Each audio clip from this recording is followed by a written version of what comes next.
जब किसी पर भीगे हुए जूते से वार किया जाता है तो पड़ोस में बैठे व्यक्ति पर भी पानी के छींटे पहुंच ही जाते हैं।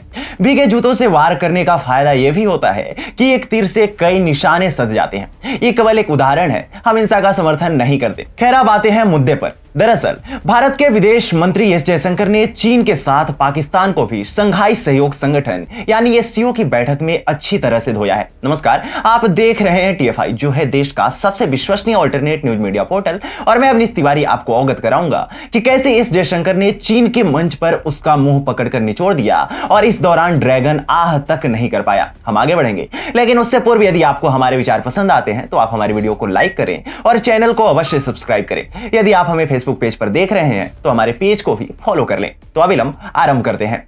बेल्ट एंड रोड इनिशिएटिव चीन की महत्वाकांक्षी परियोजनाओं में से एक है, परंतु सभी को मालूम है कि यह ड्रैगन के ऋण जाल के सिवाय और कुछ नहीं है।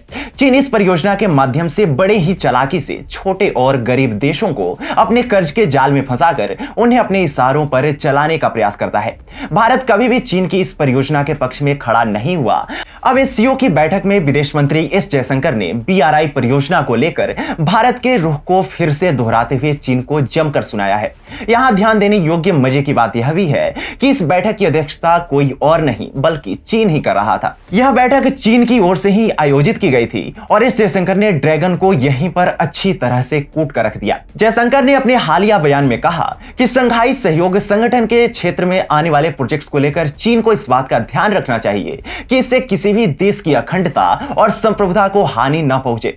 बीआरआई यानी वन बेल्ट वन रोड चीन के राष्ट्रपति शी जिनपिंग के व्यापार और कनेक्टिविटी के लिए प्रमुख परियोजनाओं में से एक है और इसका एक महत्वपूर्ण हिस्सा सीपीईसी यानी चीन पाकिस्तान आर्थिक गलियारा है, जो पाकिस्तान अधिकृत कश्मीर यानी पीओके से होकर गुजरता है। यही कारण है कि भारत शुरू से ही इसका विरोध करता आया है।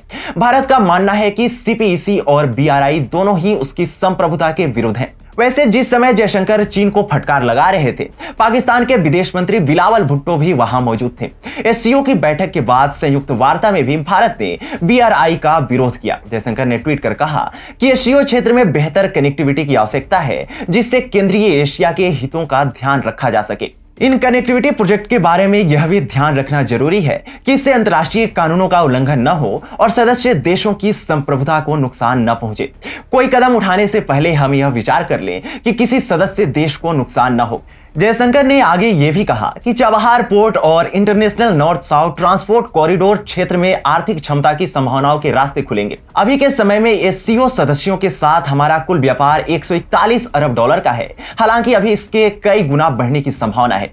नई दिल्ली ने कई बार बीजिंग के बीआरआई पर क्षेत्रीय अखंडता का उल्लंघन करने का आरोप लगाया है। यही नहीं, भारत ने विभिन्न मंचों पर इस बात पर भी प्रकाश डाला है कि कनेक्टिविटी परियोजनाओं को खुलेपन, पारदर्शिता और वित्तीय जिम्मेदारी के सिद्धांतों का पालन करना चाहिए। चीन ने अपनी इसी बीआरआई परियोजना के जरिए कई देशों को ऋण के जाल में फंसाया है और यह चीन की ऋण कूटनीति का एक बड़ा हिस्सा है। यहां यह जान लें कि एससीओ में शंघाई सहयोग संगठन यानी 8 सदस्य देश शामिल हैं, जबकि 4 पर्यवेक्षक देश हैं। एससीओ में शामिल कजाकिस्तान, किर्गिस्तान, पाकिस्तान, रूस, तजाकिस्तान और उज्बेकिस्तान जैसे देशों ने चीन के ऋण जाल यानी बीआरआई परियोजना को अपना समर्थन दिया है, जबकि भारत का रुख शुरू से ही इसके विरुद्ध रहा है। चीन भारत से कई बार इसमें शामिल होने का प्रस्ताव रख चुका है, परंतु हर बार ही भारत इससे इनकार करता आया है, क्योंकि भारत चालाक चीन की इस योजना के पीछे की सच्चाई से अच्छी तरह से परिचित है। एस जयशंकर की पहचान मोदी सरकार के सबसे मुखर नेताओं में से एक के तौर पर होती रही है। मंच चाहे कोई भी हो, सामने कोई भी देश बैठा हो, जयशंकर हर मुद्दे पर बड़े ही बेबाकी से अपनी राय रखते हैं। जयशंकर जब अमेरिका जैसे देशों को नहीं छोड़ते तो आखिर पाकिस्तान और चीन जैसे देश किस खेत की मूली है? और चीन और पाकिस्तान को उसकी करतूतों के हिसाब से हैंडल करते हैं। अब एससीओ की 21वीं बैठक में एस जयशंकर ने जिस तरह से चीन और पाकिस्तान को सुनाया है, उसे ड्रैगन के लिए भूलना आसान नहीं होगा।